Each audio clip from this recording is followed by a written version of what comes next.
Ini kalau dibilang kelas puisi penutup juga boleh, tapi sepertinya memang ya ini kelas puisi penutup, kuliah penutup kita di kepengurusan PU tahun ini.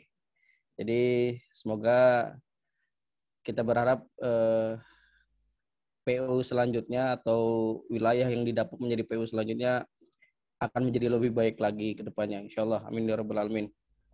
Salat serta salam semoga senantiasa tercurah kepada uswatun hasanah kita Nabi Allah Muhammad sallallahu alaihi wasallam. Nabi akhir zaman, Rasul penutup para Rasul, tiada Nabi sesudahnya, tiada Rasul sesudahnya, yang telah membawa kita minaz zulumati ila nur. Alhamdulillah, sekali lagi, kawan-kawan sekalian, para pengunjung kedai, baik kedai kecil maupun kedai besar Litera 2020 yang dimuliakan Allah Subhanahu wa taala. Malam hari ini insya Allah kita akan nanti sambil menunggu kedatangan Bang Didin untuk memberikan wejangan buat kita, memberikan materi buat kita tentang algoritma. Nah, ini algoritma puisi ini ngeri-ngeri sedap nih. Dan semoga nanti insya Allah bisa berjalan dengan lancar buat kita semua. Ini Bang Didin sudah hadir, Kang? Bang Didin sudah hadir? Sudah. Baik. Lanjut dulu. Sebelumnya mungkin dipersilakan pada Chef Desma untuk memberikan sambutan selaku PU juga. Karena saya hari ini didapuk menjadi moderator, jadi untuk kesambutannya diberikan kepada Chef Desma. Pada Chef Desma disilahkan. Tafadhol. Bismillahirrahmanirrahim. Assalamualaikum warahmatullahi wabarakatuh. Waalaikumsalam warahmatullahi wabarakatuh. Terima kasih pada Kang Idrus atas waktunya. Terima kasih juga untuk teman-teman di sini yang sudah bersedia hadir pada malam hari yang sangat istimewa. Alhamdulillah, segala puji bagi Allah yang telah memberikan ragam kenikmatan kepada kita sehingga kita bisa jumpa lagi. Sebelum-sebelumnya kita juga pernah berjumpa ya di webinar Visitara, dan ini adalah yang kesekian. Salam serta salam senantiasa kita senyumkan kepada Nabi Muhammad SAW. Semoga di hari akhir nanti kita mendapatkan syafaat. Amin amin ya rabbal alamin. Amin. Kita selamat datang pada pembicara kita, Bang Muhyiddin Arifai, STMT. Ini adalah kesempatan yang sangat istimewa sekali ya. Beliau bisa muncul di sini di tengah kesibukan beliau di menempuh studinya. Ini kayaknya masih berada di luar ya, Bang Muhyiddin ya. Atau sudah balik ke Indonesia? Jadi ini adalah kesempatan yang sangat istimewa pada malam hari ini. Silakan kita semua mempersiapkan diri untuk mendapatkan ilmu-ilmu baru, wawasan baru, dan tentu saja itu tidak hanya akan bermanfaat bagi diri kita sendiri, semoga bisa bermanfaat juga untuk orang-orang di sekitar kita. Puisi, bagaimana untuk hari ini kita akan mencoba mengenal lebih dalam lagi tentang puisi. Kalau orang bilang puisi yang baik adalah puisi yang ditafsir. Ada juga puisi yang terbaik adalah puisi yang bisa menyampaikan pesan kepada para pembacanya. Nah, malam ini kita akan simak bagaimana sih sebenarnya puisi itu. Meskipun sebelum-sebelumnya mungkin kita sudah banyak pengetahuan atau ilmu tentang puisi, tapi siapapun yang memberikan, siapapun yang menyampaikan, ketika orang yang berbeda ataupun orang yang sama, tapi waktunya berbeda, insya Allah akan selalu kita mendapatkan pengetahuan yang terbaru. Semoga untuk malam ini kita mendapatkan wawasan yang baru lagi dan bermanfaat untuk kita ke depannya. Amin, amin ya rabbal alamin. Dah, itu saja sambutan saya sebagai PU, dan benar sekali kata Kang Idrus, kalau ini adalah kuliah kita yang terakhir, insya Allah, karena nanti akhir Februari kita akan ada pergantian pengurus, dan Maretnya nanti akan ada pengurus yang baru, dan tentu saja dengan program-program yang lebih baik lagi, insya Allah. Terima kasih semuanya. Mohon maaf jika ada salah. Wassalamualaikum warahmatullahi wabarakatuh. Waalaikumsalam warahmatullahi wabarakatuh. Baik, sebelum dilanjutkan, ini sepertinya ada pesan dari teman-teman juga. Tadi suaranya Chef Desma agak terputus-putus. Ya, kita nggak tahu dari mananya. Tapi setidaknya apa yang disampaikan tadi, insya Allah bisa kita pahami bersama lah ya. Baik, kemudian gimana, Bang Didin? Siap. Baik. Sebelumnya kita akan mulai kuliah puisi kita malam hari ini, insya Allah, sebagaimana yang sudah dibagikan kepada teman-teman sekalian. Kuliah puisi kita malam ini tentang algoritma puisi, merancang pola kata dan makna, bersama Ahmad Muhyiddin Arifai, STMT, alias Bang Didin. Kepada Bang Didin, waktu dan tempat kami silahkan. Tafadhol Bang Didin. Oke, baik. Terima kasih. Suara saya kedengaran ya? Oke. Assalamualaikum warahmatullahi wabarakatuh. Waalaikumsalam warahmatullahi wabarakatuh. Warahmatullahi wabarakatuh. Ya, pertama-tama senang sekali saya bisa, ini niatnya silaturahim aja sih sama teman-teman semua. Dan kayaknya baru pertama kali melihat wajah dari teman-teman. Udah lama bergabung. Saya juga bergabung di Liksetera, tapi baru kali ini ya. Alhamdulillah segala puji bagi Allah SWT. Kita masih senantiasa diberikan nikmat kesehatan, terutama dalam kondisi seperti saat ini ya. Saya juga jadinya belum bisa pulang ke Indonesia gitu karena kasus di Indonesia lebih buruk daripada yang di sini gitu. Jadinya diwanti-wanti untuk justru tidak balik ke Indonesia. Kemudian salawat dan salam semoga selalu terlimpah curahkan kepada junjungan kita Nabi Muhammad SAW beserta para pengikut, dan semoga kita semua mendapat syafaat di yaumil akhir dari beliau kala. Amin. Baik, langsung masuk ke materi aja ya daripada nanti terlalu lama. Iya. Oke, karena kalau di sini meskipun beda jamnya cuma 1 jam sih, cuma beda 1 jam. Kalau sekarang jam 9.22 kalau di sini. Masya Allah. 8.22 ya. Oke, nggak apa-apa. Ini juga pas lagi liburan, sebenarnya lagi liburan Chinese New Year ya. Jadi ini labnya juga lagi pada sepi, nggak ada orang. Jadi orang-orang pada mudik buat tahun baru. Oke, langsung masuk aja kita ke materinya. Ini saya... Kami berhenti tadi kan di mulai makan di situ aja. Saya nggak bisa. Ini sudah mamam. Mohon maaf sebelumnya teman-teman peserta kuliah puisi malam ini mohon untuk di mute dulu.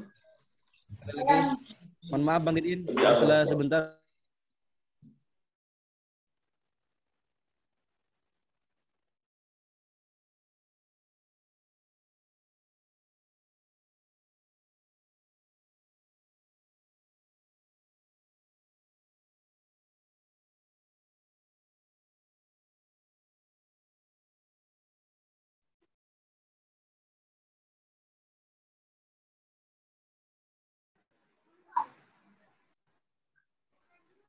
Oke, baik. Ini saya belum bisa share screen, ini gimana ini? Mbak Desma.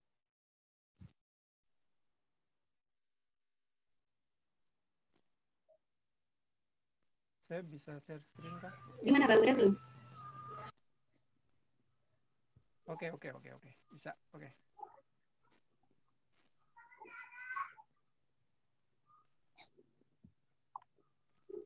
Oke, baik ya. Algoritma puisi merancang pola kata dan makna. Ini saya nggak tahu judulnya terlalu berat atau terlalu rumit. Gimana saya nggak tahu.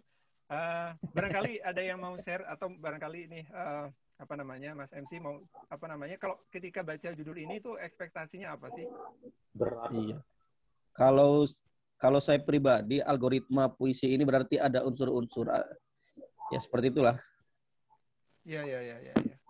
Sering sebenarnya kalau pertanyaan bagi kita yang belajar puisi itu kalau pinginnya cara cepat ya, kita nanya sebenarnya cara bikin puisi itu gimana sih gitu. Kayak kita dikasih tahu ABCD-nya, ntar kita sudah tinggal mengikuti ABCD-nya dan seterusnya seperti itu. Tapi ternyata sebenarnya bikin puisi itu nggak semudah itu gitu. Dan juga sebenarnya nggak serumit itu juga gitu. Jadi pendekatannya kadang berbeda gitu. Berbeda dengan kalau misalnya kita sudah ada takarannya, bumbunya sekian, kemudian bahannya apa aja dan harus diolahnya seperti apa, itu sudah ada stepnya. Kita mengikuti sesuai takaran, sesuai urutannya, dan kemudian kita memasaknya dengan benar, kita akan jadi masakan yang enak. Tapi puisi nggak pernah seperti itu. Kita nggak pernah dapat yang namanya kita dikasih arahan ABCD dan seterusnya, dan kemudian nanti kita jadi puisi yang bagus, itu kayaknya tuh nggak pernah ada gitu ya. Karena sekali lagi pendekatannya berbeda. Nah, pada malam hari ini judul ini terinspirasi sebenarnya dari apa yang saya dapatkan di kuliah ketika berada di sini gitu. Saya mungkin ada dari beberapa teman-teman yang terbiasa atau belajar juga tentang machine learning, tentang artificial intelligence dan seterusnya gitu. Nah, ketika saya belajar tentang itu, saya melihat puisi di dalam mata kuliah itu. Dan sebenarnya kita bisa secara apa namanya, secara ajaib gitu, kita bisa belajar, kita bisa melihat puisi di segala macam hal gitu, di banyak hal. Kita bisa melihat puisi di mana-mana gitu. Nah, ini salah satunya terinspirasi dari itu. Dan semoga dari apa yang saya sampaikan malam hari ini bisa membuat teman-teman semua itu lebih jelas pemahamannya tentang seperti apa puisi. Karena kadang saya sendiri ngalamin gitu, ketika sudah belajar puisi atau membaca puisi sekian lama, tapi kalau ketika tiba membuat puisi gitu kayak blank gitu ya, berasa dari nol lagi. Sebenarnya ini membuat puisi itu seperti apa gitu. Nah, semoga nanti pembahasan kita pada malam hari ini bisa ngebantu tentang pemahaman itu. Seperti tadi disampaikan juga, yang pertama akan kita lihat dulu ya, apa sebenarnya makna dari algoritma ini.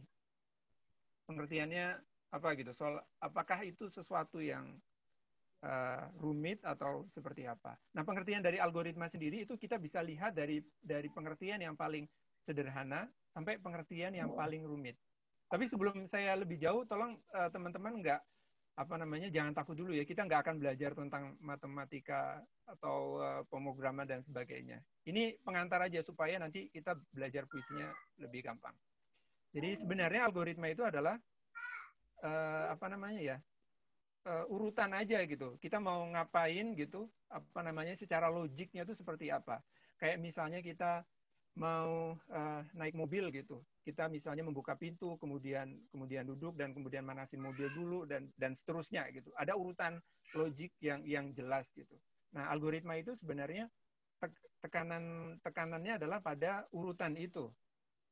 Dan yang penting juga adalah untuk menyelesaikan satu masalah. Dan kemudian juga mungkin kita pertanyaan juga, apakah di dalam puisi itu punya urutan yang logis dan apakah puisi itu sebenarnya menyelesaikan masalah atau enggak? Nanti kita bisa lihat lebih lanjut ya. Dan kalau definisi yang lebih rumit gitu, algoritma itu biasanya digunakan untuk teman-teman yang terjun di dunia pemrograman gitu, misalnya. Dan ini sudah terminologi yang sudah terkenal cukup luas ya, meskipun bagi orang-orang yang enggak juga berkecimpung di pemrograman juga mungkin sudah familiar lah dengan kata algoritma ini gitu. Jadi dipakai di dalam bahasa pemrograman.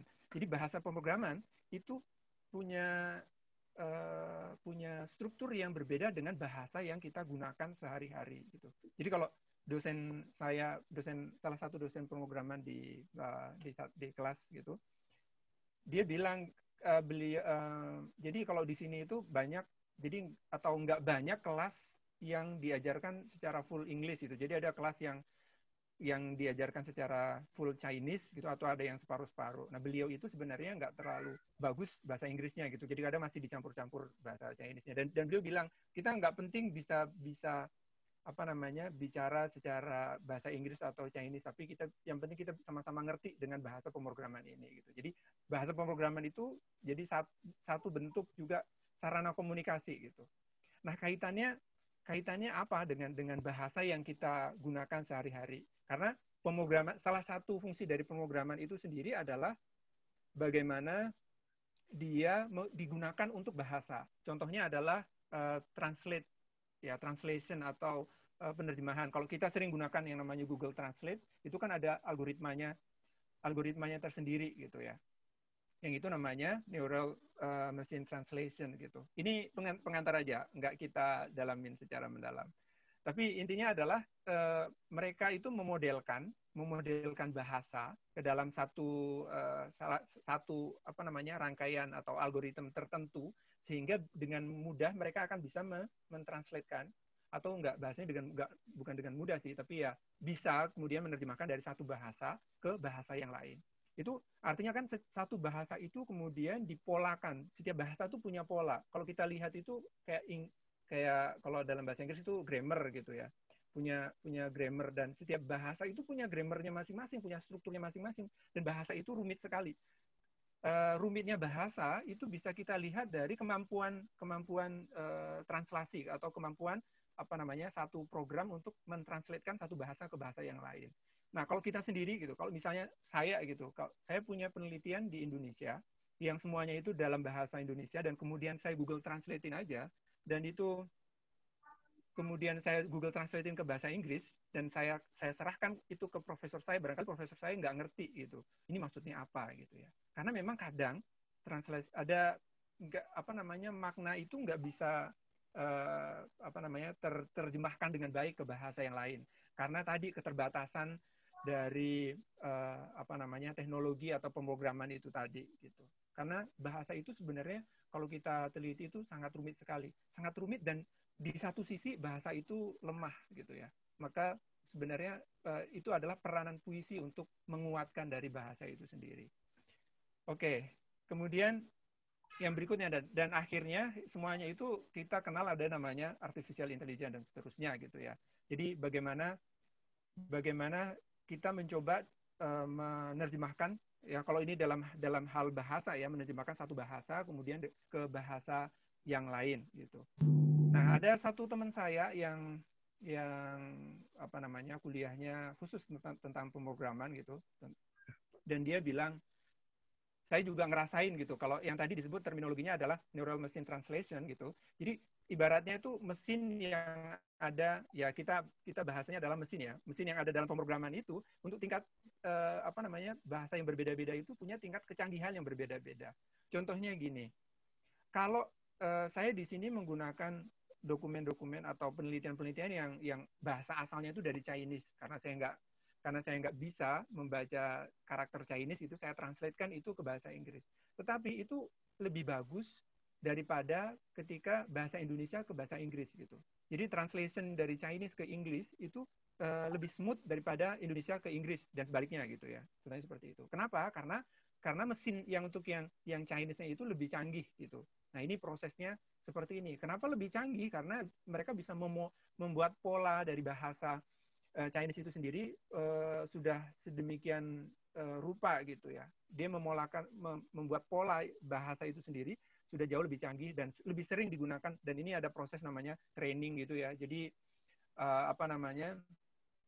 proses itu berjalan terus-menerus sehingga penerjemahannya untuk penggunaan di Chinese itu lebih canggih daripada dari Indonesia ke Inggris. Mungkin teman-teman bisa nyoba gitu, translate dari bahasa Indonesia ke Inggris dan sebaliknya. Jadi kadang kurang bagus. Nah, sebenarnya kalau dari titik ini itu kita bisa tarik ke hal yang lebih luas lagi, sampai ada satu pertanyaan ya. Sampai ada satu pertanyaan bahwa sebenarnya dengan teknologi mesin pemrograman yang ada sekarang, pertanyaannya adalah bisa nggak sih sebenarnya robot atau pemrograman itu menciptakan puisi, dan puisi itu valid atau enggak gitu. Nah, itu ada satu permodelan gitu ya. Dan kemudian mereka mencoba mengetes puisi yang dihasilkan itu. Apakah mereka bisa membedakan antara puisi yang dihasilkan oleh dalam tanda kutip robot tadi sama yang dihasilkan oleh manusia.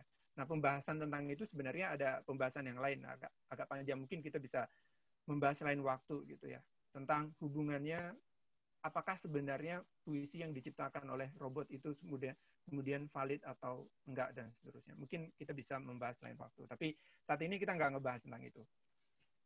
Dan kemudian kalau tadi kita bicara tentang algoritma tadi ya, algoritma tentang proses ya, kemudian bagaimana kita urutan yang logis dan kemudian untuk memecahkan masalah, dan kemudian kalau dikaitannya sama pemrograman, dia masuk ke bagaimana dia memasukkan logiknya itu ke bahasa pemrograman gitu. Dan kemudian bagaimana kalau misalnya algoritma kaitannya sama puisi? Ini sebenarnya istilah saya sendiri, saya nggak tahu apakah ada sebenarnya istilah algoritma puisi gitu ya. Tapi barangkali bisa dilihat bahwa ini adalah ya algoritma dan puisi gitu. Nah, kalau boleh saya terjemahkan, ini versi saya sendiri ya. Jadi algoritma puisi itu sendiri sebenarnya bisa kita letakkan satu definisi yang serupa dengan atau sama dengan apa yang terdapat pada definisi yang di atas tadi gitu. Jadi algoritma puisi ini kemudian juga bagaimana pola-pola yang digunakan untuk ngebantu orang untuk mengonversikan sebuah permasalahan ke dalam bahasa puisi. Jadi permasalahannya itu adalah permasalahan kehidupan gitu. Jadi berat banget sebenarnya para penyair ini gitu. Jadi penyair ini tuh nggak para penyair atau orang-orang yang membuat puisi itu bukan sesuatu yang sederhana ya, bukan orang-orang yang kalau generasi sekarang bilangnya suka halu gitu ya. Nggak gitu, karena penyair itu profesi yang luar biasa gitu. Karena bagaimana dia tadi mengonversikan atau mengubah ya permasalahan yang ada di sekitar kita itu menjadi ke dalam bahasa puisi gitu. Entah nantinya untuk dipecahkan atau cuma sekedar dipetakan gitu. Nah, makanya kita bisa menarik satu kesimpulan ya dari apa yang tadi sudah disampaikan tentang pola bahasa tadi ya, bahwa bahasa itu punya strukturnya sendiri dan kemudian kita kaitkan sama pola puisi gitu. Nah, puisi itu sendiri sebenarnya terletak di dalam bahasa. Jadi masih terletak dalam bahasa ya. Tapi pada kesempatan kali ini mungkin agak kita spesifikkan, agak kita kata kita underline-kan gitu, kita pojokkan gitu sehingga kita bisa sedikit menarik puisi dari bahasa itu sendiri. Sehingga kita pembahasannya akan lebih rinci, lebih spesifik ke dalam puisi itu sendiri. Nah, saya menggunakan istilahnya adalah pola puisi atau matematika puisi. Saya nggak tahu nih di antara dua kata ini atau dua frase ini mana yang lebih rumit gitu ya, atau ya mana yang lebih sederhana, pola puisi atau matematika puisi ya. Itu istilah saya aja. Kemudian kita tadi banyak menyinggung tentang pola dan kemudian nanti ujungnya tentang pola puisi dan kemudian kita coba lihat sebenarnya di puisi itu ada polanya nggak sih? Ada matematika puisinya nggak sih gitu ya? Nah, kalau teman-teman bisa lihat ini dua tanda bisa lihat semua ya, ada dua garis strip berwarna hitam. Ini teman-teman pasti sangat familiar dengan tanda ini kalau dihubungkan sama matematika gitu. Dan kalau pola itu, kalau kata pola tadi ya, jadi pola itu adalah satu kata yang menurut saya itu sangat ajaib, sangat punya kekuatan gitu. Kalau ibarat dia bom gitu, jadi pola itu punya daya ledak yang luar biasa. Kita bisa membawa kata pola itu hampir di semua sisi kehidupan gitu. Itu bahasa saya yang lebay. Tapi menurut saya seperti itu karena ya hidup ini sebenarnya sangat terkait sama bagaimana kita melihat pola dari apa yang terjadi di kehidupan kita sehari-hari. Nah, sama dengan itu punya arti yang sangat penting. Kalau saya ibaratkan tadi itu adalah dia jantung dari pola. Kalau pola itu dianggap sebuah individu, maka jantungnya adalah sama dengan itu. Makanya kita sering lihat kalau kita belajar matematika, fisika, kimia atau ya mata kuliah lain atau mata pelajaran lain ya, kita akan dihadapkan sama satu kata atau satu simbol sama dengan ini. Jadi simbol sama dengan ini tuh luar biasa. Mari kita lihat ya. Contohnya ini kita mulai dari yang sederhana dulu. Kayak ada persamaan seperti ini ya, 25 sama dengan A ditambah 8. Ya kita tahu A itu berapa gitu ya. Dan kemudian ini ada persamaan di dalam matematika seperti ini.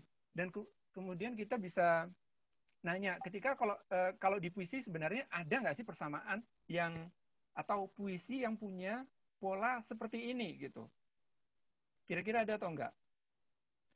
Yang lain pada di-mute ya, jadi nggak bisa merespon ya. Oke, baik, nggak bisa interaksi gitu ya. Okay. Gimana Mas? Nah ini contohnya, ini puisi dari Sapardi Djoko Damono. sama-sama kita baca. Ini mohon maaf kalau tulisannya kecil ya. Jadi kesepian adalah benang-benang halus ulat sutra yang perlahan-lahan, lembar demi lembar, mengurung orang sehingga ulat yang di dalamnya ingin segera melepaskan diri menjadi kupu-kupu. Percaya nggak kalau puisi ini punya pola yang sama dengan persamaan yang ada di sebelahnya.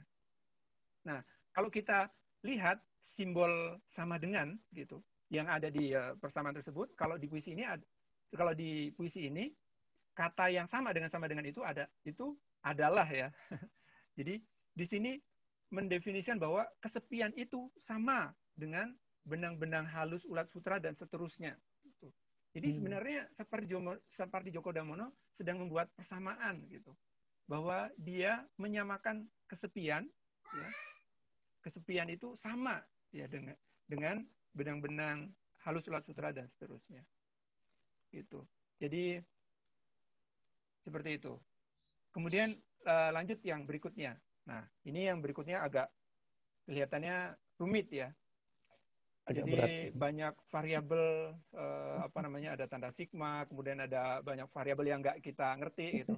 Ya, ini cukup dilihat aja, nggak perlu dipikirin ini rumus apa, hasilnya seperti apa. Mungkin kalau ada teman-teman yang tahu ini rumus apa bisa kasih tahu ya. Tadi saya cuman asal comot aja tadi rumus ini gitu ya.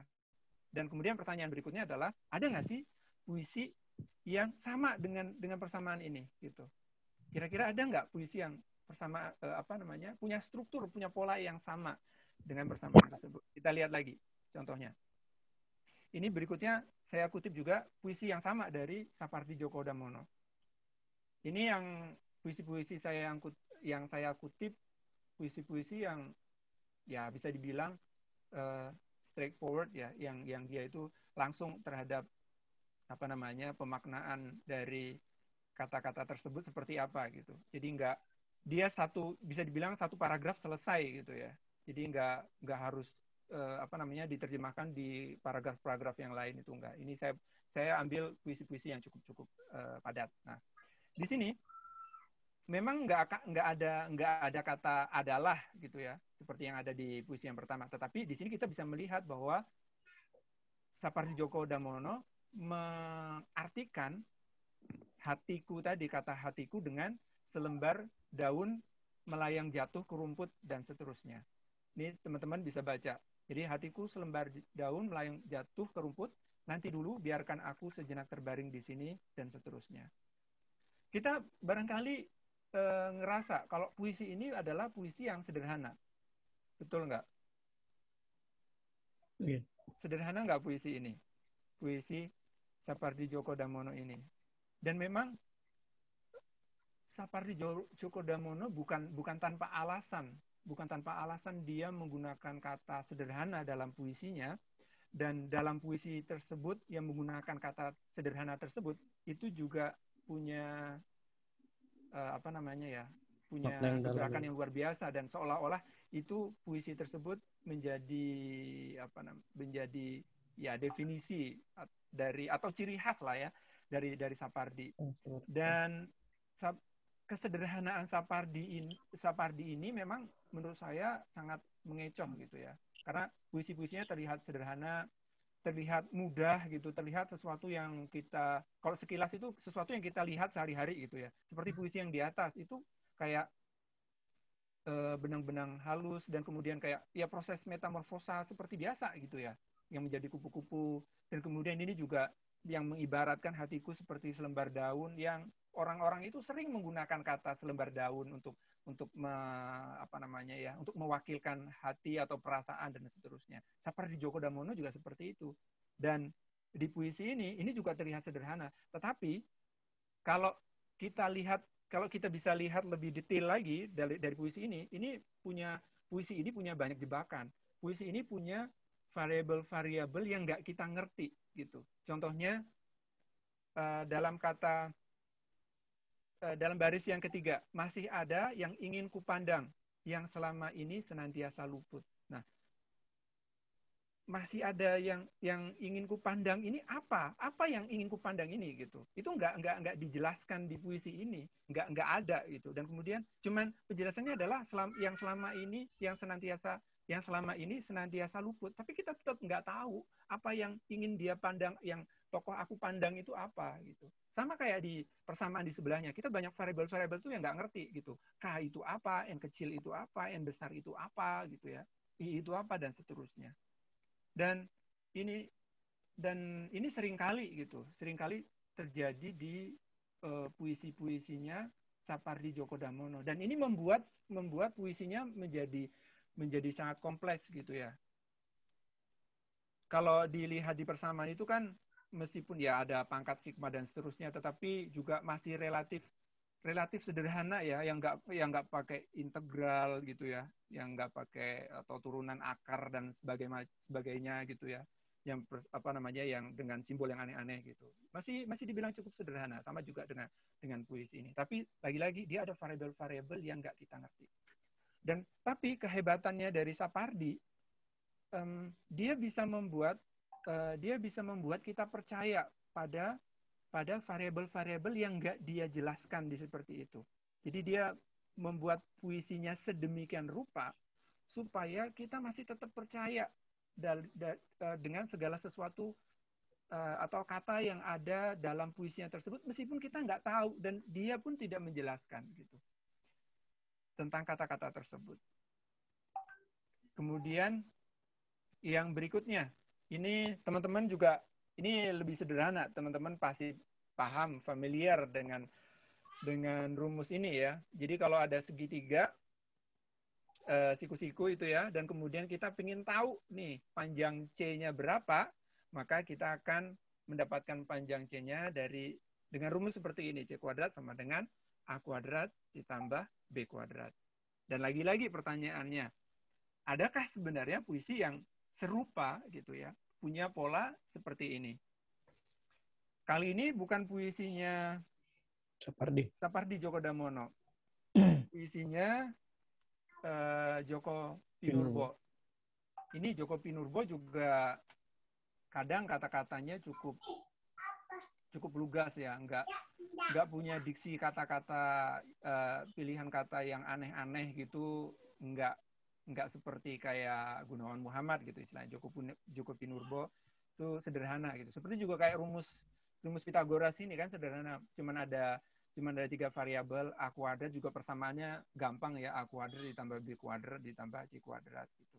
Tapi kita bisa lihat di puisi ini dibilang dia juga mendefinisikan hatiku itu adalah tempat terhangat untuk terbakar dan juga tempat terindah untuk padam.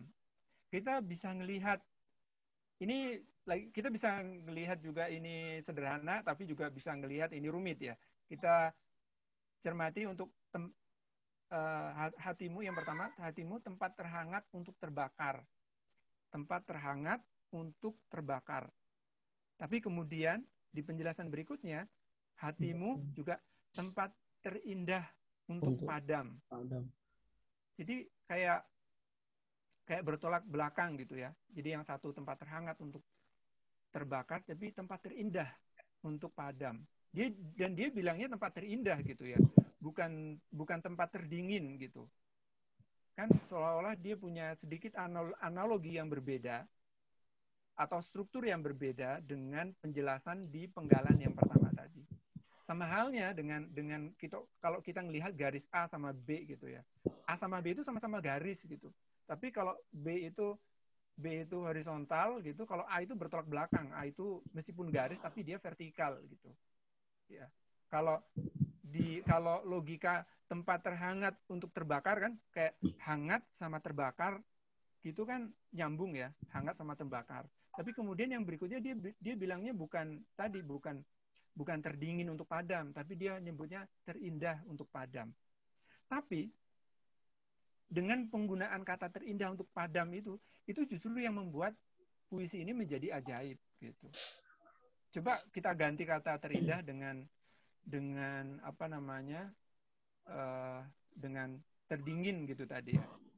Itu efeknya pasti akan berbeda dengan apa yang ditulis oleh Joko Pinurbo ini. Gitu ya, ternyata ini masih banyak lagi ya. nanti kalian teman-teman bisa coba menelisik gitu. Dari satu kata atau dari satu simbol sama dengan aja. Itu nanti bisa diteliti di puisi-puisi yang lain. Nah, kemudian berikutnya adalah masih lanjut tentang matematika puisi. Kata sama dengan tadi yang saya bilang bahwa sama dengan itu adalah jantung dari individu yang bernama pola, maka kata sama dengan itu bisa juga kita bisa konversikan gitu atau bisa translatekan dengan kata tadi yang disebut di sini ya, adalah, ibarat, umpama gitu ya. Dan dia merupakan konsep keseimbangan ya, di mana ruas kiri itu harus sama dengan ruas kanan gitu. Dia mencari keseimbangan itu. Dan dia juga tentang interaksi, tentang relationship, hubungan yang tadi misalnya nanti kita bisa lihat di puisi-puisi yang lain, dia membahas misalnya satu hal yang kaitannya dengan hal yang lain gitu. Misalnya puisinya aku Hairil Anwar gitu misalnya tentang aku dan kemudian dengan perlawanannya, dan kemudian ada yang menyebut bahwa sebenarnya itu adalah upaya pemberontakan dia terhadap orang tua. Itu kan hubungannya berarti antara anak, hubungan yang interaksi dengan orang tua menghasilkan satu konflik, dan kemudian Hairil Anwar memodelkan konflik tersebut ke dalam bahasa puisi tadi ya. Ya, seperti prinsip algoritma tadi ya, mengkonversikan secara logis satu permasalahan hidup ke dalam bahasa puisi ini. Dan di sini banyak sekali ya simbol-simbol yang nggak cuma sama dengan gitu ya. Ada penjumlahan, ada pengurangan dan seterusnya. Atau ada juga yang kalau majas itu kan ada perbandingan gitu ya. Ada lebih besar, lebih kecil sama dengan, itu digunakan semua di matematika. Maka sebenarnya matematika dan bahasa itu dua pelajaran yang paling pokok gitu. Jadi kalau di sini nih, kalau di Taiwan itu sekolah SD-nya anak-anak itu yang diajarin cuma dua hal itu. Mereka tuh diajarin cuma matematika sama bahasa doang. Nggak ada mata kuliah lain tuh nggak ada gitu ya.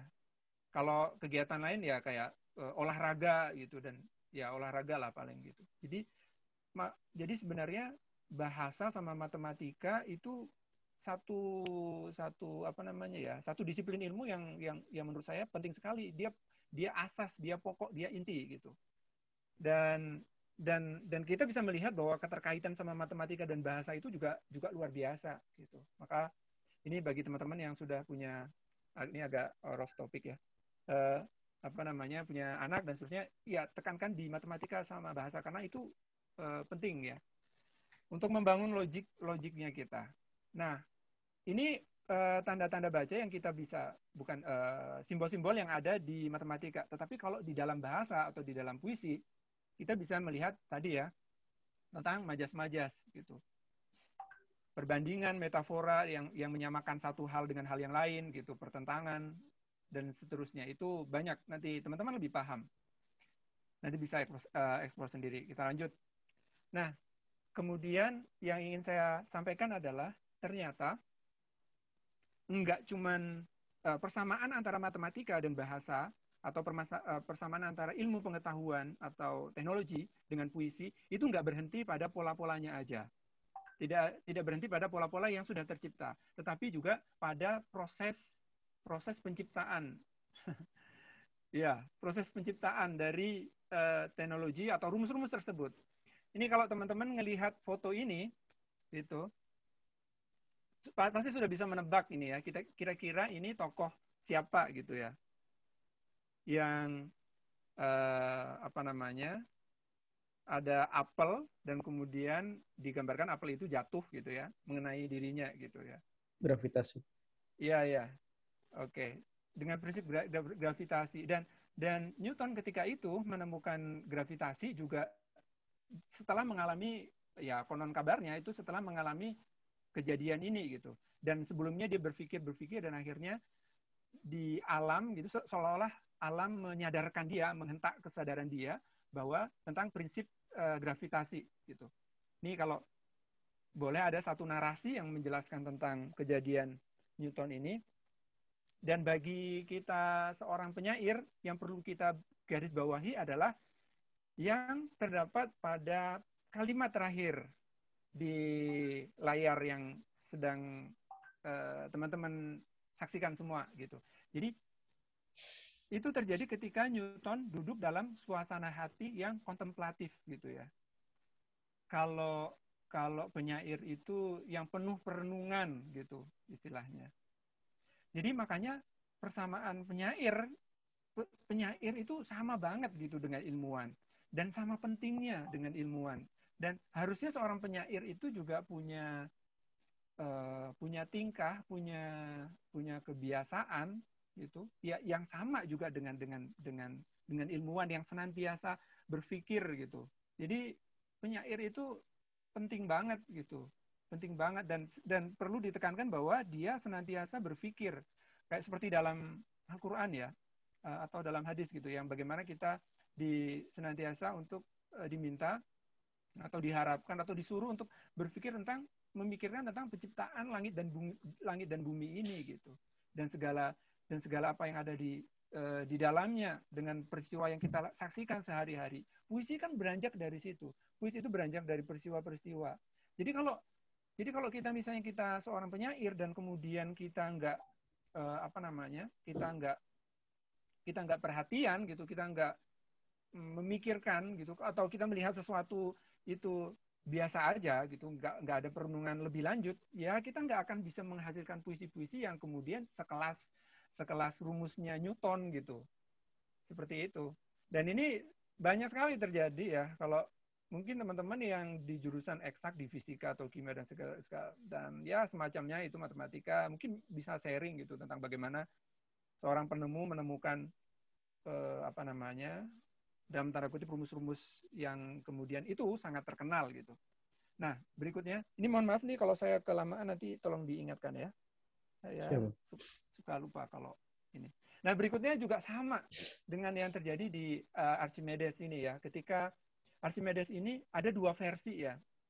Ada dua versi cerita kalau nggak salah. Ada yang bilang kalau dia ingin diberikan pertanyaan dari raja kalau nggak salah untuk mengetahui apakah mahkota itu mengandung emas atau perak gitu ya.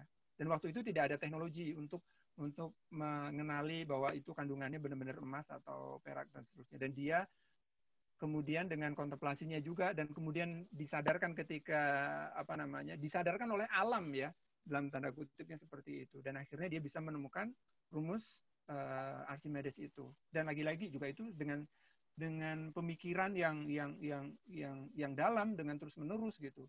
Jadi kalau kita ngebuat puisi, kalau cuman ngejar deadline doang, besok deadline nih, kemudian kita buat puisi sekarang, misalnya tema tentang alam atau tentang pantai atau tentang apa, dan kemudian kita nggak banyak perundungan seperti itu, ya bisa dipastikan puisi kita nggak puisi yang sesuatu yang wah gitu, yang canggih gitu kalau bahasa teknologinya gitu ya.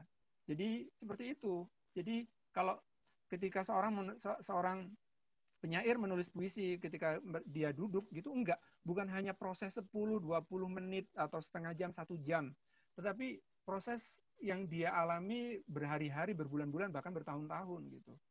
Itu butuh perenungan yang panjang gitu.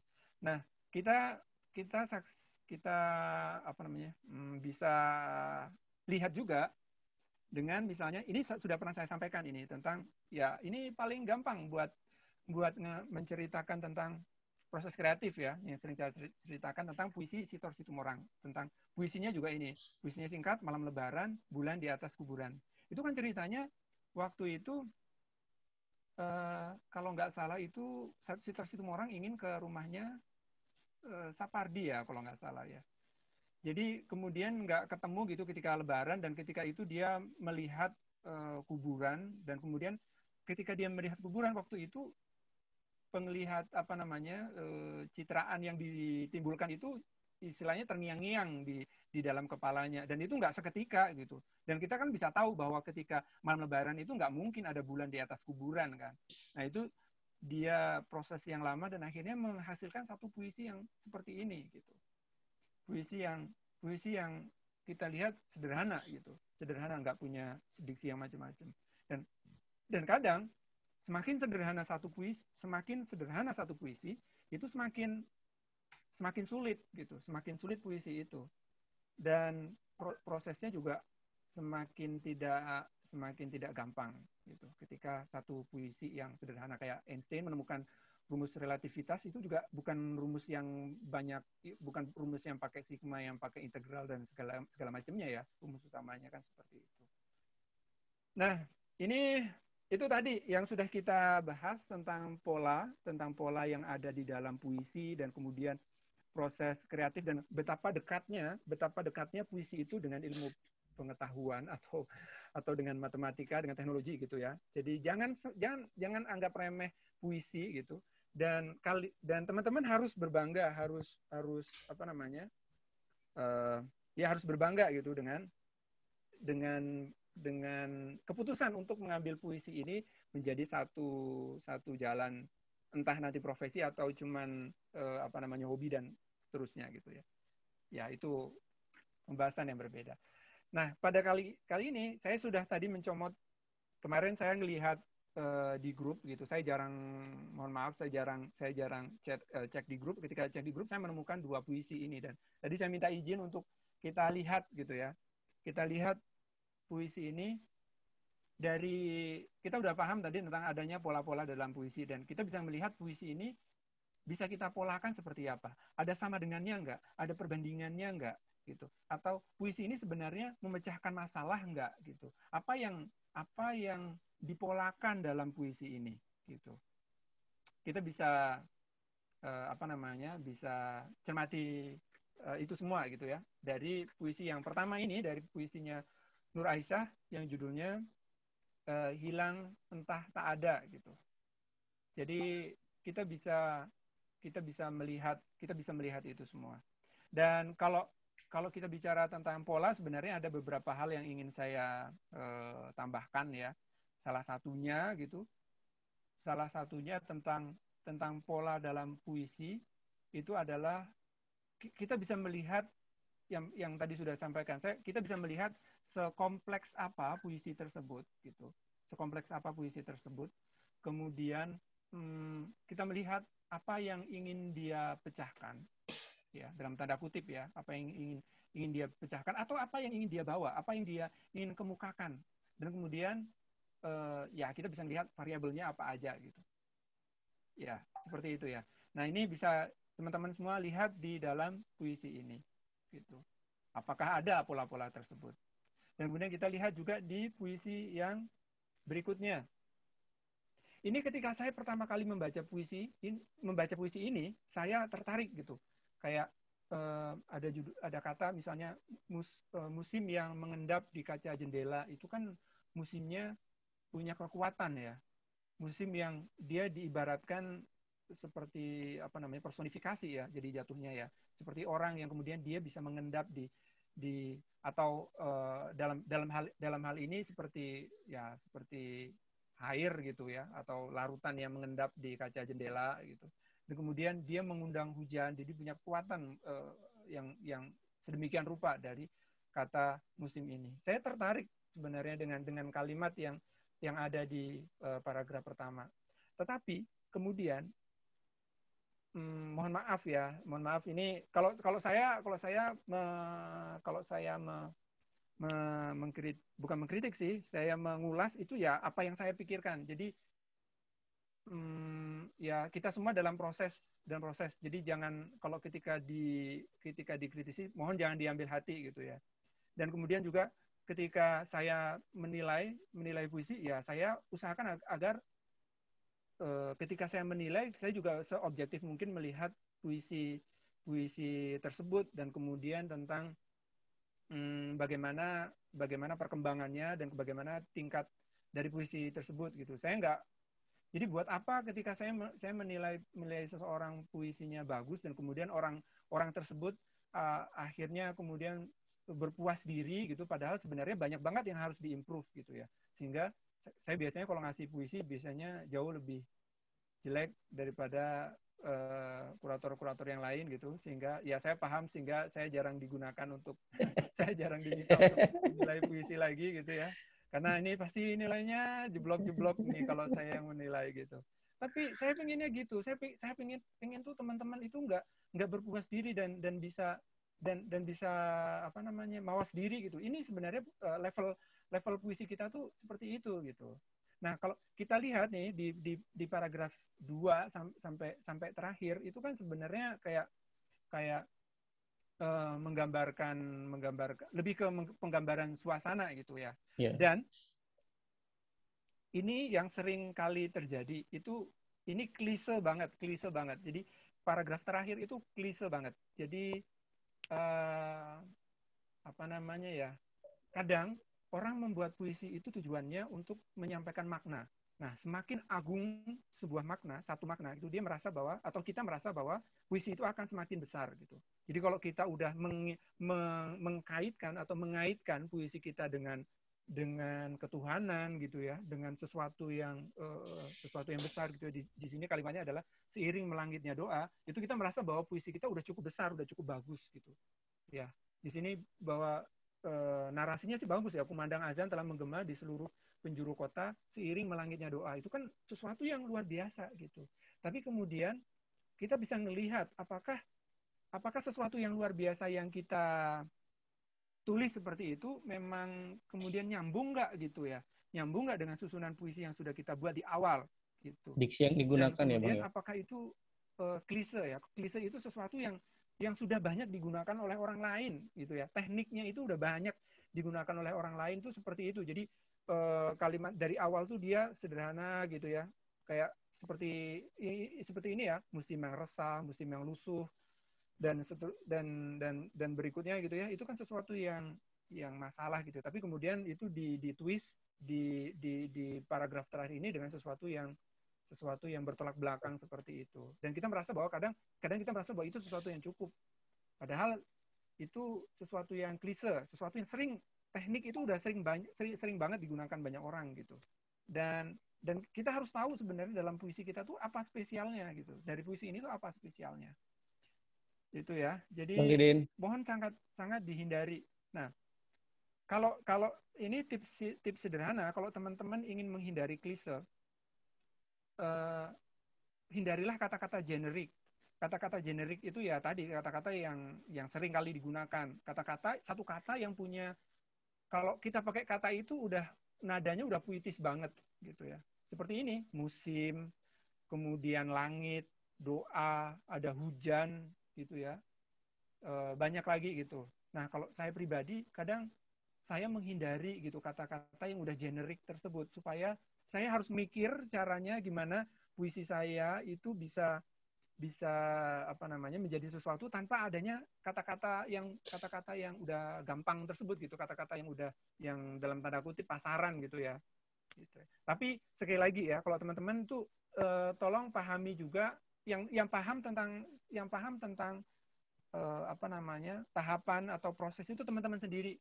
Jadi kalau teman-teman merasa bahwa ini loh saya masih melakukan kesalahan di puisi ini, dan kemudian teman-teman nggak perlu bekerja hati ya, karena memang saya prosesnya pada saat ini adalah sampai seperti itu gitu. Nah, ketika saya udah tahu, saya kemudian memperbaikinya gitu. Jadi nggak serta-merta kalau misalnya seseorang membuat puisi yang jelek dan kemudian dibilang bahwa dia nggak bisa menulis puisi itu sesuatu yang salah besar gitu. Semua itu proses. Baik, Bang Didin. Oke, berikutnya. Ini masih panjang ya. Saya coba untuk menyingkatnya. Ini puisi berikutnya adalah puisi dari Gunawan Muhammad ya. Judulnya Yang Tak Menarik Dari Mati. Ini puisinya sederhana dan kita ngelihat ya, meskipun ini ada masih kata menggunakan apa ya, tempat yang biasa ya, sungai itu sering banget kan orang menggunakan kata sungai. Tapi di sini kita ngelihat Gunawan Muhammad menggunakan kata sungai dan kemudian menggunakan kata arus dengan kayu dan batu dan segala macamnya yang ada di sini. Apa yang kemudian dibuat oleh Gunawan Muhammad supaya puisinya ini itu sesuatu yang sederhana dan maksudnya sesuatu yang menjadi puisinya bagus gitu. Dan di sini dia kan menggunakan pola yang terlihat ya, pakai yang tak menarik dari mati, yang menghibur dari mati, dan sebenarnya polanya terlihat. kemudian pakai ata adalah dan seterusnya. Ini di puisi-puisi seperti ini terlihat sederhana, tetapi perlu ketelitian gitu. Jadi kalau teman-teman mau buat puisi gitu, buru-buru puisinya, keburu deadline dan kemudian menggunakan yang seperti ini kayak mendefinisikan sesuatu dengan adalah dan seterusnya, itu bisa kelihatan banget tingkat keburu-buruannya gitu di dalam puisinya. Itu ya. Jadi kita bandingkan sama puisi ini, puisi Gunawan Muhammad juga gitu, yang lainnya gitu. Nah di sini tentang yang spesial dari puisi ini, dia menggunakan tokoh malaikat dan kemudian ada kata dua anak dan seterusnya. Tapi saya ingin teman-teman, karena ini terbatas waktu, kita agak cepetin, kita ngelihat gitu di akhirnya dia menyebutkan tapi aku tak mau kau memanggilku. Itu kan kalimat yang bisa kita dengar dalam keseharian kita gitu. Tetapi meskipun kalau di puisi, ujung puisi itu termasuk kata posisi yang krusial, tetapi Gunawan Muhammad tetap meletakkan satu kata yang sederhana tersebut gitu ya. Karena meskipun kalimatnya sederhana, tapi aku tak mau kau memanggilku, kalau dikaitkan dengan kalimat-kalimat berikutnya, itu akan menjadi sesuatu yang wah. Jadi berkebalikan sama yang puisi tadi sebelumnya ya, yang kayak yang melangitkan doa dan seterusnya gitu. Jadi nggak menggunakan sesuatu yang generik, tapi benar-benar dipikirin gitu ya. Ini berikutnya juga jadi kalau saya ketika saya jarang baca puisi, ketika membaca puisi, saya baca puisi Gunawan Muhammad terlebih dahulu. Gitu. Karena Gunawan Muhammad itu punya pola yang cukup berbeda dari puisi-puisinya. Jadi satu puisi itu kadang punya pola yang sangat berbeda. Ini contohnya yang pertama tadi yang tak menarik dari mati itu, dia membuatnya seperti ini, kemudian di sebuah ladang itu seperti ini. Kemudian ini, jadi setiap puisi itu dia punya keunggulannya masing-masing gitu.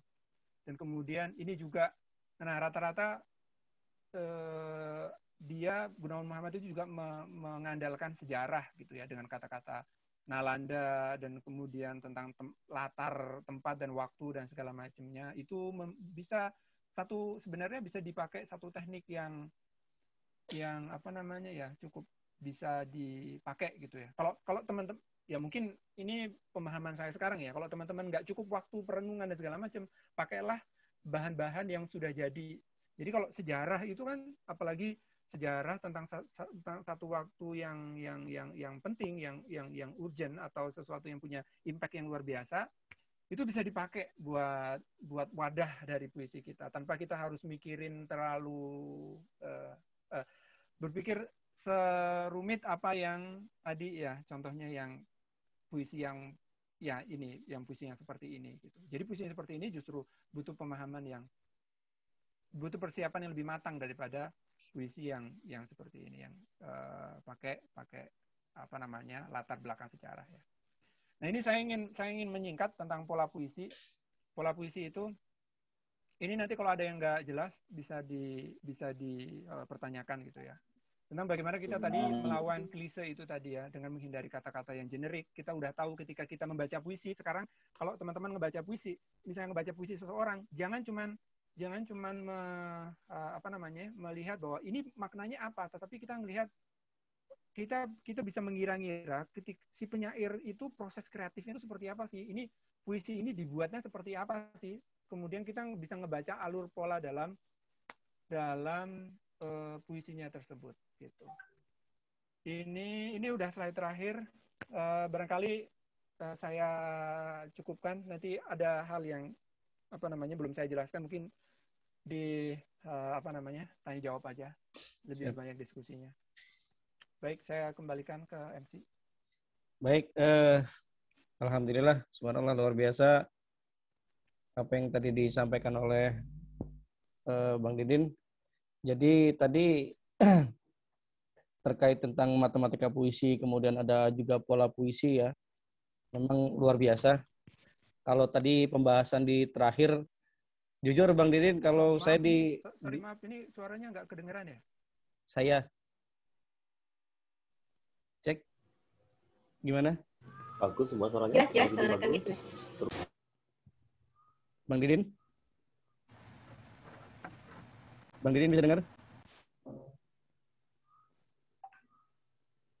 Jelas ke suara Bang Didin? Bang Didin. Baik, sambil Ya, teknis ya, udah Bang Didin. Ya, udah kedengeran. Suara saya siap. kedengeran kan? Oke, Siap. oke. Siap. Baik, tadi jujur kalau saya pribadi kalau di penjelasan yang awal-awal agak sedikit melek mata ya, karena luar biasa kalau urusan matematika saya termasuk yang angkat tangan dan kibar bendera putih. Ya. Tapi kemudian saya mulai menyimak dengan baik ketika sudah pembahasan di ujung-ujung. Jadi kalau tadi sedikit menambahkan atau mungkin apa ya? Kalau tadi Bang Didin bilang kebanyakan dari kita terjebak dengan kata-kata ya, kata-kata atau mungkin diksi yang itu sebenarnya sudah umum dipakai, tapi melangit dan lain sebagainya itu gitu loh. Jadi mungkin biasanya kita, kadang saya pribadi justru terjebak dengan ingin segera mengakhiri puisi. Maka akhirnya muncullah tadi yang Bang Didin sampaikan gitu loh. Di awal sudah bagus, sudah rapi, kemudian karena tadi tergesa-gesa mungkin atau mungkin karena deadline dan lain sebagainya. Karena untuk bilik Setra sendiri ada beberapa orang yang memang pejuang deadline ya untuk di Setra. Itu sudah terkenal dari 2018 pejuang deadline. Baik, kemudian tadi terkait juga dengan pola puisi, walaupun belum terlalu banyak yang Bang Didin sampaikan karena mungkin waktu juga. Kemudian nanti gini, kita buka saja. Silakan buat kawan-kawan peserta yang lain boleh dibuka, boleh di unmute ininya. Kita buat satu sesi karena mengingat juga Bang Didin di sini jam 21.24, berarti di sana jam 22.24. Iya, nggak apa-apa sih, nggak apa-apa. Iya. Nggak apa-apa. Santai aja. Kita buka dua penanya kepada dua penanya. Dipersilakan siapa saja teman-teman yang ingin bertanya tentang algoritma puisi ini tadi. Jadi kalau di awal harus ekstra melek ya, luar biasa. Tapi kemudian saya justru mendapatkan hal yang baru juga gitu loh. Adalah, nah itu. Baik, disilakan kepada teman-teman yang belum buka mute-nya, disilakan yang mau bertanya.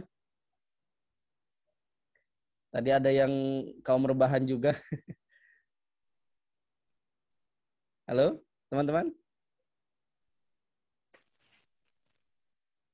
Silakan sebutkan nama, asal wilayah atau mungkin cabang, kemudian langsung dengan pertanyaannya. Dipersilakan, teman-teman. Atau mungkin Mbak Des mau mengawali? Disilakan Mbak Des. Assalamualaikum. Waalaikumsalam warahmatullahi wabarakatuh. Ini kalau dari suaranya berat seperti ini, Efri nih.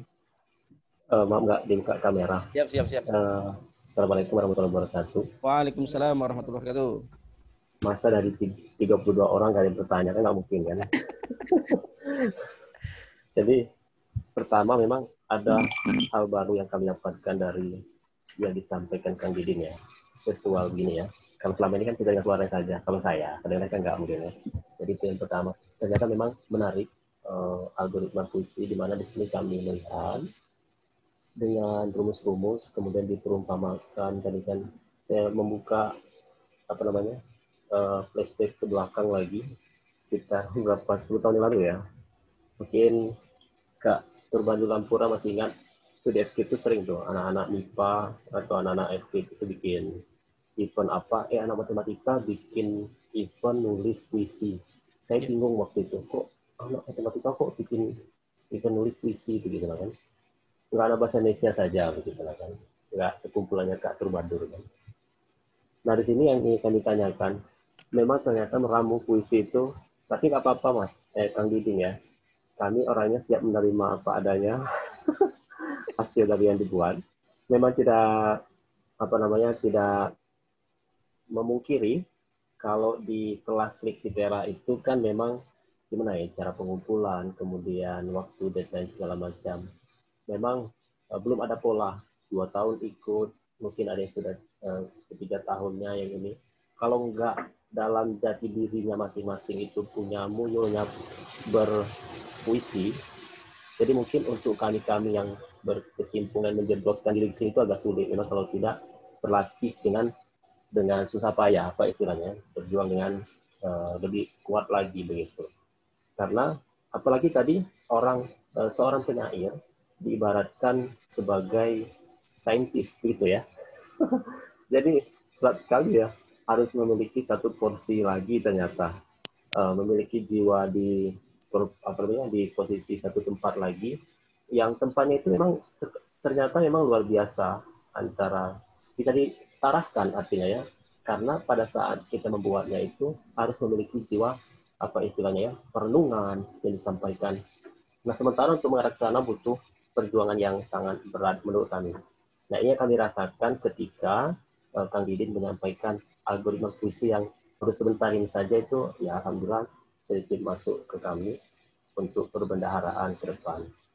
Ini pertanyaan atau pernyataan sih sebenarnya? Masih pernyataan ini, masih Masih preambul. pernyataan. Nah, bagaimana cara mengikat apa namanya? Ini kan kadang-kadang sadar bahwasanya pengen memposisikan sebagai seorang penyair, seperti seorang saintis, memupuk rasa ini yang sulit, Kang. Gimana kira-kira caranya? Terima kasih. Oke. Baik, langsung Bang Didin. Baik, suara saya jelas? Masih siap. Masih jelas ya. Baik, ini pertanyaan yang bagus sekali, tapi agak sulit saya jawab gitu. Kenapa? Karena gini, salah satunya ya, mungkin saya cerita tentang pengalaman diri saya. Jadi kalau saya sendiri tuh saya udah dalam tanda kutip tuh jatuh cinta sama puisi itu ya, memang udah suka banget sama puisi karena saya merasakan manfaat ya. Nah, mungkin satu kata kuncinya adalah manfaat gitu. Adalah manfaat. Mungkin teman-teman bisa tanya lagi ke masing-masing. Sebenarnya kalau ketika menulis puisi itu manfaatnya apa sih gitu. Jadi kadang kita misalnya kita sekolah aja ya, kita sekolah atau kita mengikuti mata kuliah, mengambil mata kuliah tertentu gitu ya. Kalau kita merasa mata kuliah tersebut nggak terlalu punya manfaat ke kita gitu, kita juga malas-malesan gitu ya. Misalnya mata kuliah itu berat kayak kita masih harus ngeluarin effort dan segala macam, kita harus dituntut harus memotivasi diri gitu ya. Tapi kalau sesuatu itu memang benar-benar bagus buat kita gitu ya, kita akan berjuang luar biasa. Contohnya misalnya kayak bangun pagi gitu ya. Misalnya kita diminta kalau pagi itu adalah waktu yang luar biasa, yang berkahnya, kemudian rezeki, pembuka rezeki dan seterusnya gitu ya. Kalau kita merasa itu sesuatu yang penting gitu ya, yang ada manfaatnya bagi kita, maka kita akan kejar gitu, akan kita otomatis gitu. Karena kalau kita nggak kejar, maka kita akan kehilangan manfaat itu. Gitu. Bang Didin. Iya. Mohon maaf suaranya agak mengecil. Oke, sebentar. Saya harus bentar. Tadi oke, bentar ya.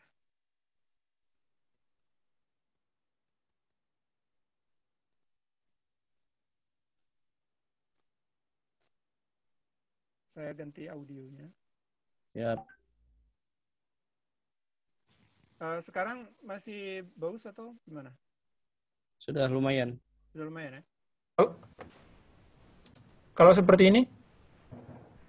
Besar. Bagusan yang ini, Mas. Bagusan ini ya. Oke. Berarti saya pakai yang dari laptop aja. Tadi ya. Jadi intinya dimanfaat. Kemudian ya kita merenungi lagi sebenarnya manfaat apa yang kita dapatkan dari puisi ini gitu. Kemudian kenapa kita membuat puisi itu, apa tujuannya, dan tadi manfaatnya seperti apa. Semakin banyak manfaat yang kita rasakan, maka kita akan ya mau disuruh ngapain aja tuh mau gitu istilahnya. Mau berjuang apa aja mau. Kalau saya pribadi, saya mendapatkan manfaat puisi itu, saya merasa bahwa saya mendapatkan manfaat puisi itu udah luar biasa gitu. Ketika puisi itu nggak saya pakai cuman ketika saya menulis puisi doang gitu ya. Tadi ya.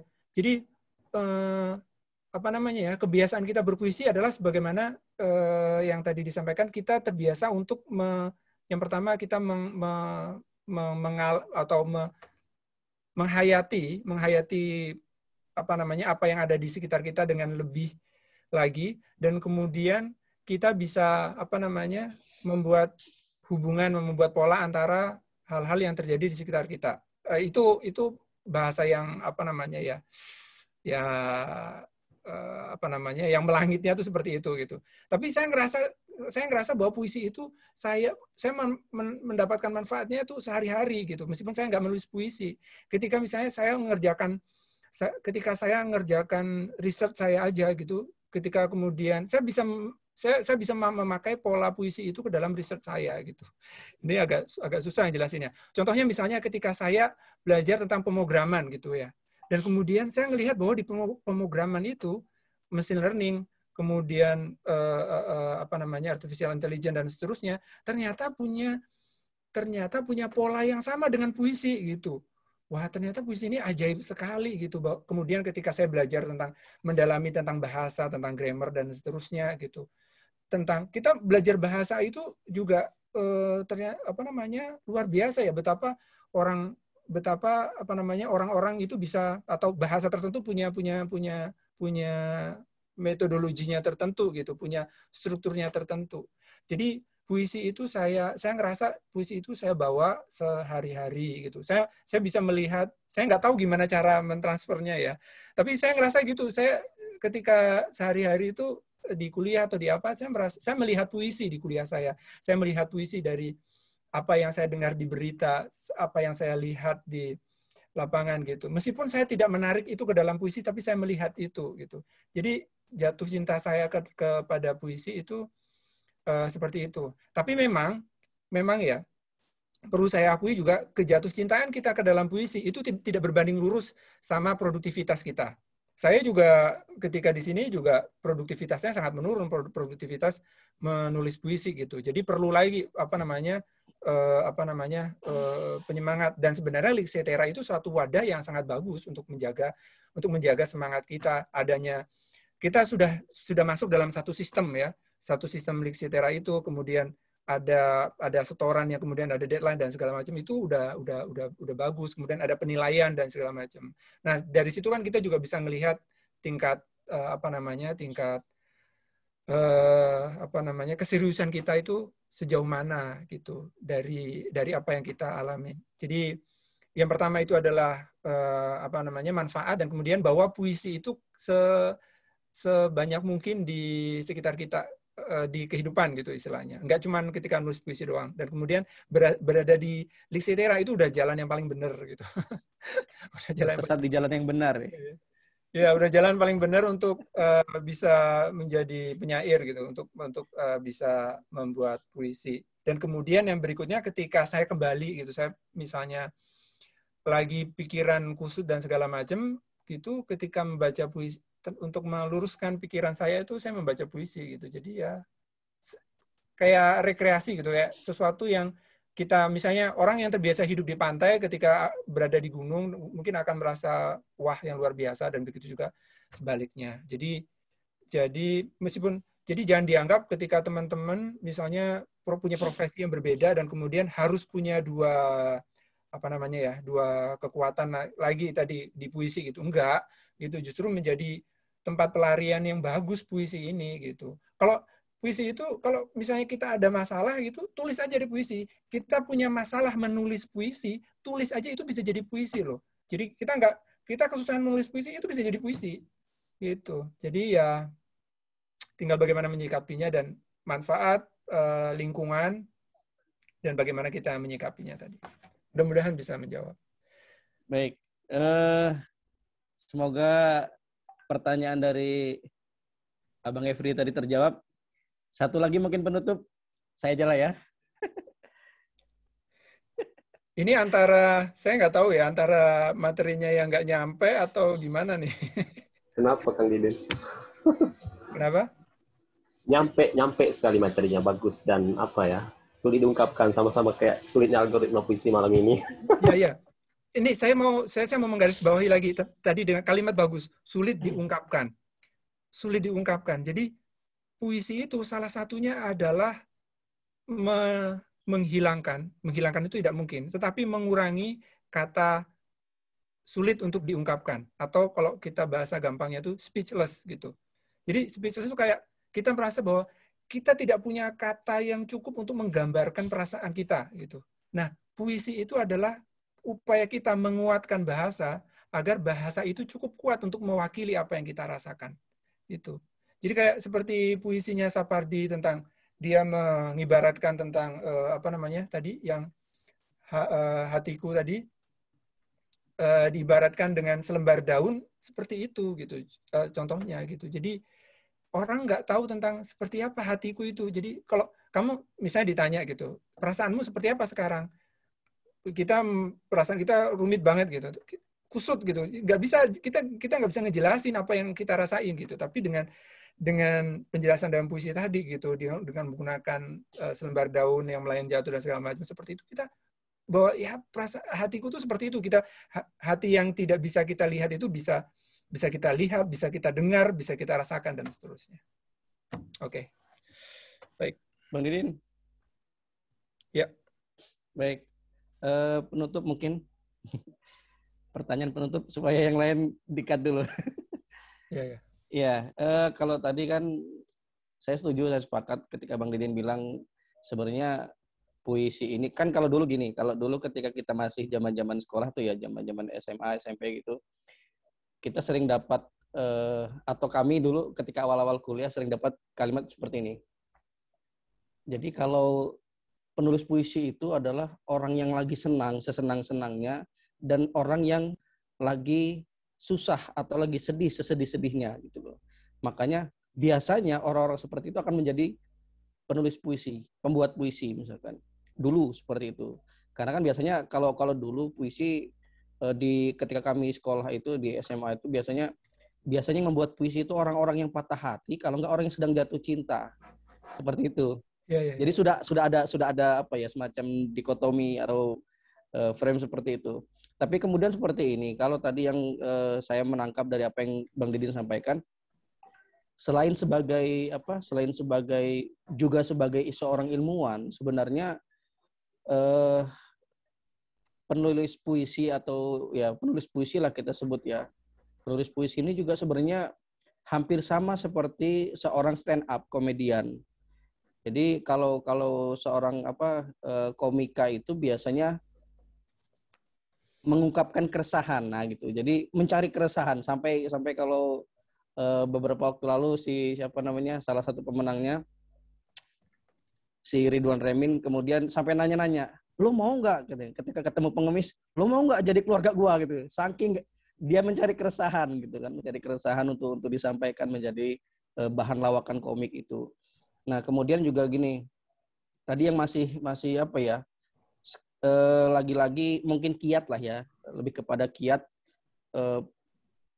bagaimana kita, kalau yang sering terjebak tadi Bang Didin, yang saya bilang kita sering kali terjebak, saya pribadi pun terkadang seperti itu juga, sering terjebak ketika ingin mengakhiri puisi itu gitu loh, tapi ternyata dengan kalimat penutup atau dengan kata-kata penutup yang justru malah lari dari kalimat awal atau lari dari makna yang sudah disampaikan di awal tadi gitu loh.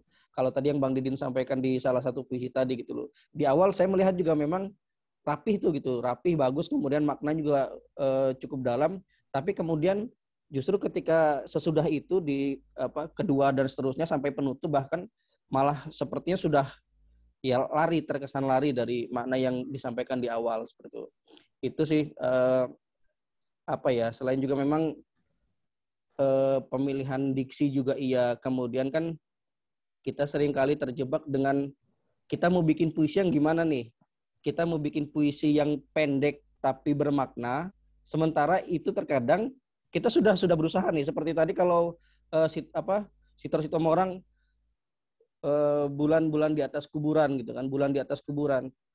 Singkat, padat, tapi dia maknanya mendalam gitu loh. Maknanya mendalam. Tapi belum tentu ketika kita membuat seperti itu akan sama gitu kan. Nah, tapi juga gini, ketika kita buat puisi yang panjang juga bukan berarti puisi itu akan baik gitu kan, akan baik.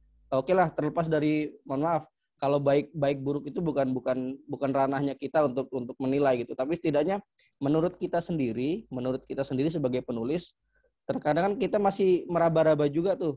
Kalau Bang Didin kan mungkin buat kalau Bang Didin tadi sudah merasa kayaknya kalau saya yang jadi kuratornya itu banyak yang akhirnya merasa, aduh ini pasti nilai saya jelek nih, pasti nilai saya kecil ya, kayak gitu.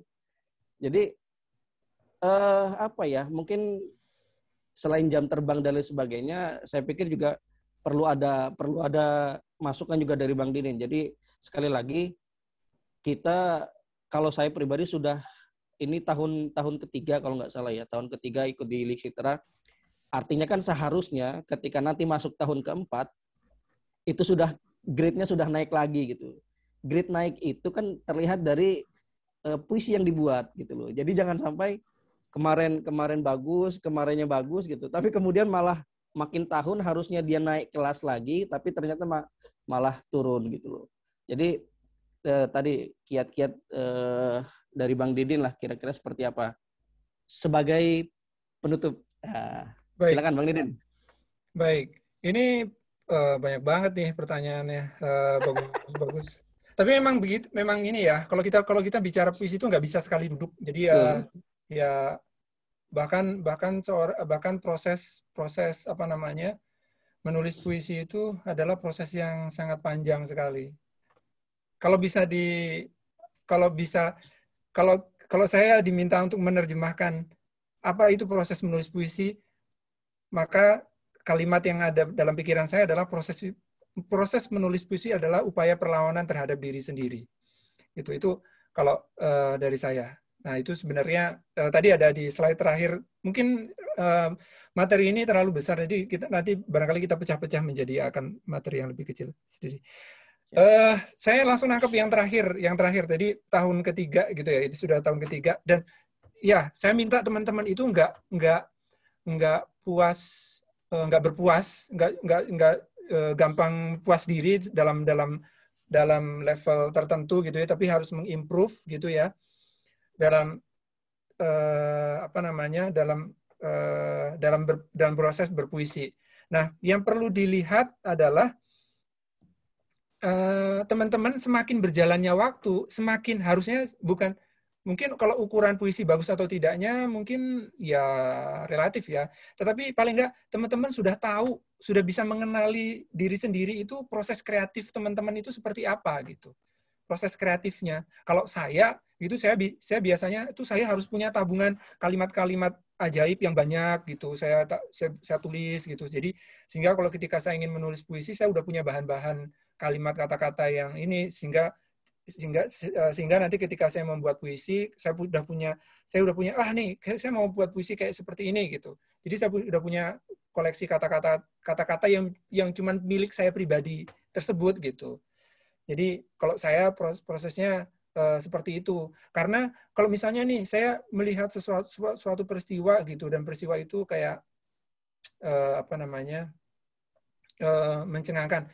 Contohnya misalnya saya sambungin aja sama tadi bahwa menulis puisi itu seperti stand up comedy. Menulis puisi itu emang seperti kita bisa menyamakan puisi itu dengan profesi apapun. Kita bisa menyamakan puisi itu dengan menulis puisi dengan seorang chef, dengan seorang dokter, dengan seorang pilot gitu dan segala macam, kita sama aja. Tapi kemudian tadi Mas Tubadur tadi juga menyampaikan bahwa udah bisa menarik nih kesimpulan, misalnya udah menarik kayak ada persamaan loh ternyata dengan puisi dengan stand up gitu. Nah, hal-hal seperti itu kalau kita udah menarik, kalau kita sudah sering menarik sesuatu, menyamakan sesuatu, ini hubungannya apa sih gitu ya?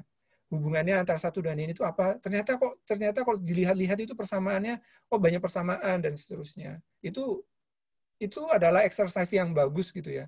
Karena pada prinsipnya segala profesi itu bisa kita samakan atau puisi itu bisa kita hubungkan gitu dengan apapun gitu. Dan itu adalah exercise kita gitu. Jadi yang jawaban untuk itu adalah proses kreatif, dan kemudian yang kedua adalah exercise kita. Yang ketiga tentang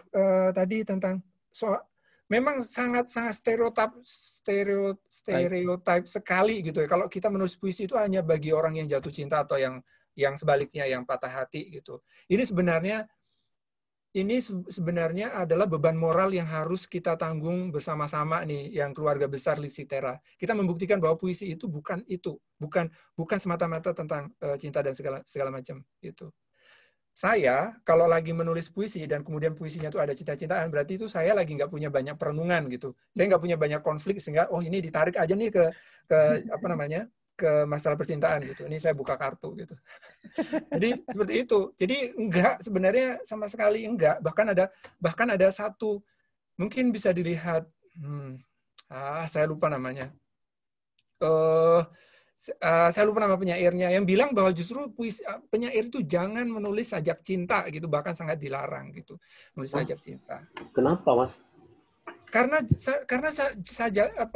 sajak cinta itu sangat kalau bahasa saya sih sangat generik gitu ya, sangat instan itu gampang gitu. Kita membuat ironi, kita membuat twist, kita membuat metafor dan segala macam itu gampang gitu, karena perasaannya tuh udah luar biasa gitu. Tapi kan sebenarnya hidup itu kan bukan cuman hubungan cinta antara laki-laki dan perempuan, antara seseorang dengan pasangannya kan, gitu kan, enggak gitu.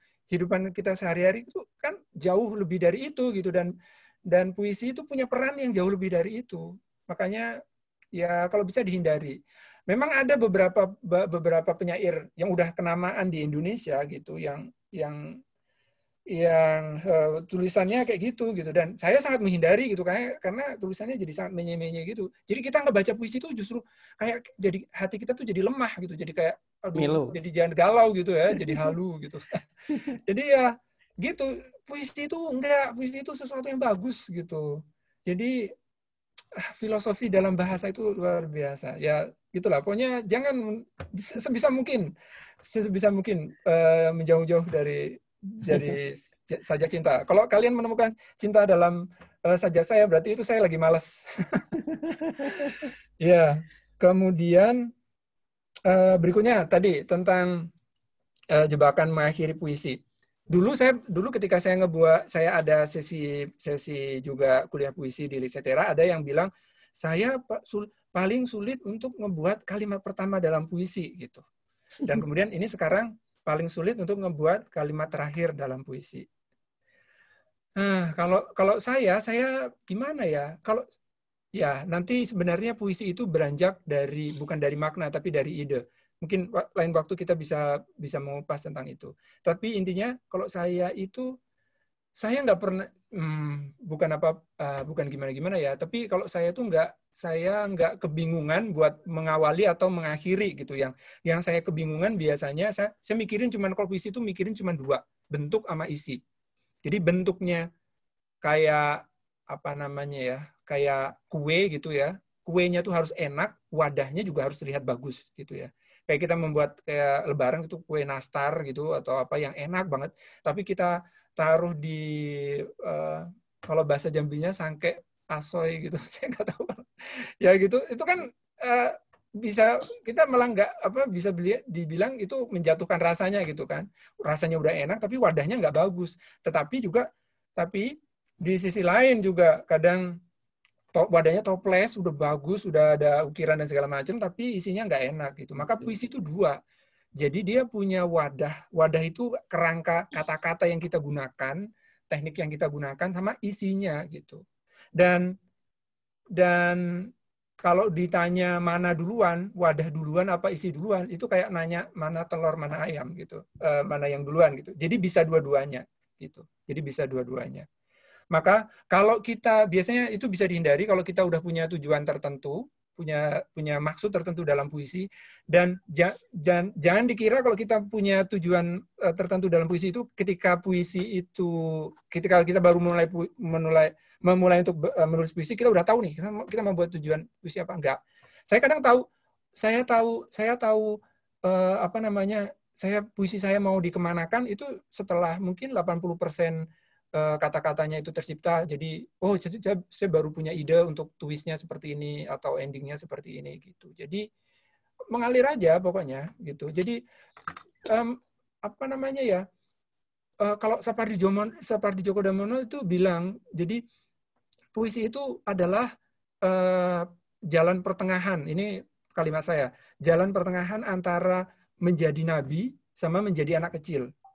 maksudnya adalah kalau kita menjadi nabi itu adalah kita menyampaikan hal-hal yang sesuatu yang bermakna atau sesuatu yang besar gitu.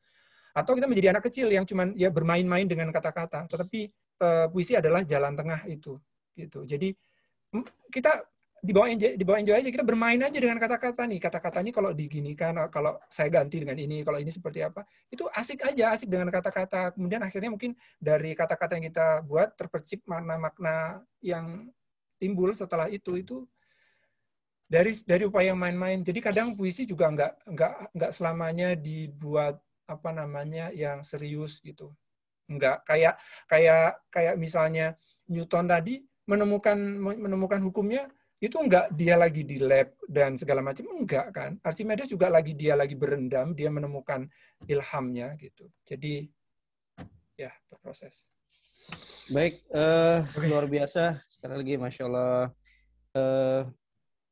Jazakallah khair katsir kepada Bang Didin. Terima kasih banyak. Luar biasa ilmunya malam ini. Sekali lagi, kalaupun tadi sepertinya ada pertanyaan di kolom chat, tapi mungkin nanti kita bahas di grup ya, insya Allah. Karena waktu juga, kita juga melihat, tadi Bang Didin sampaikan, perbedaan waktu kita 1 jam. Walaupun kata Bang Didin, nggak apa-apa. Tapi kan kita berpikir juga. Nggak, saya kadang tidur di lab juga kok. Baik, alhamdulillah ini juga sudah mendekati akhir.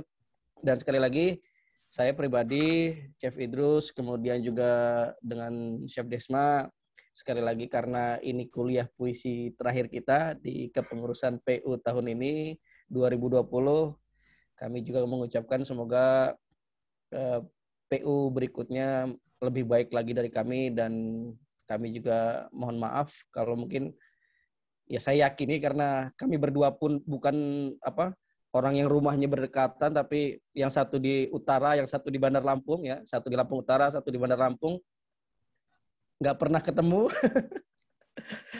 Jadi ya seperti itulah, artinya keterbatasan juga. Sekali lagi kami berdua minta maaf kepada semuanya, kepada Bang Didin, sekali lagi terima kasih atas materi luar biasanya pada malam hari ini.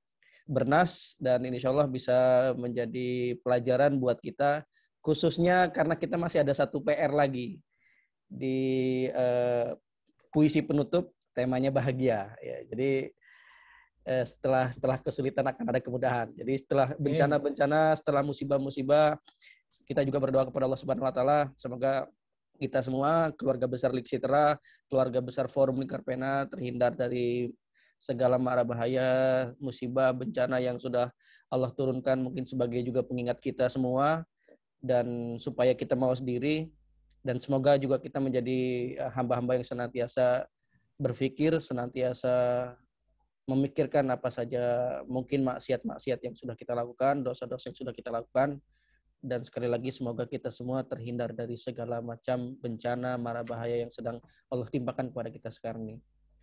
Dan semoga Allah memberikan kesehatan kepada kita semua, kepada Bang Didin, nun jauh di sana. Semoga tetap sehat. Amin. Walaupun sama-sama mungkin belum bisa pulang lagi ke tanah air, tapi semoga Bang Didin tetap sehat di sana. Amin. Dan semoga Allah tetapkan kekuatan kepada Bang Didin dan keluarga. Kita tutup, alhamdulillah 2159, kita tutup pertemuan kita malam hari ini. Astagfirullahaladzim. Saya yang berkata belum tentu lebih baik daripada teman-teman yang mendengarkan. Kita tutup dengan bersama-sama mengucap lafaz hamdalah. Alhamdulillahirabbil alamin. Oh iya, tadi tidak kita buka dengan basmalah ya. Astagfirullahaladzim. Baik, kita tutup dengan doa kifaratul majelis. Subhanakallahumma wa bihamdika asyhadu alla ilaha illa anta astaghfiruka wa atubu ilaik. Wassalamualaikum warahmatullahi wabarakatuh. Waalaikumsalam warahmatullahi wabarakatuh. Waalaikumsalam warahmatullahi wabarakatuh.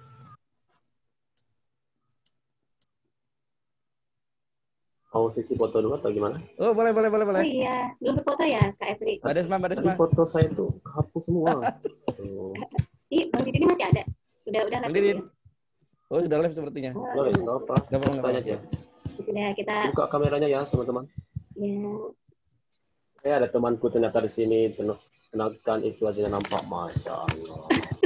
Kak Ari, apa kabar? Silakan teman-teman dibuka semua kameranya. kecuali beberapa orang tadi ya. Sebentar Bang Ani. untuk didokumentasikan. Baik, Craig, di Siap, halaman siap. 1 dulu ya. Yang lain gimana? Saya tunggu 5 detik. 5, 4, 3, 2. Oke, saya simpan dulu ya. Tunggu sebentar.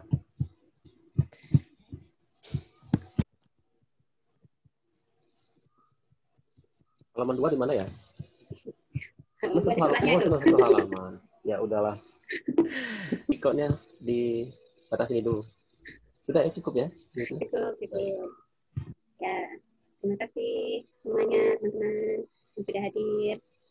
Boleh live ya, mohon maaf lahir batin. Insya Allah nanti ada rekamannya, akan di-share di grup. Siap.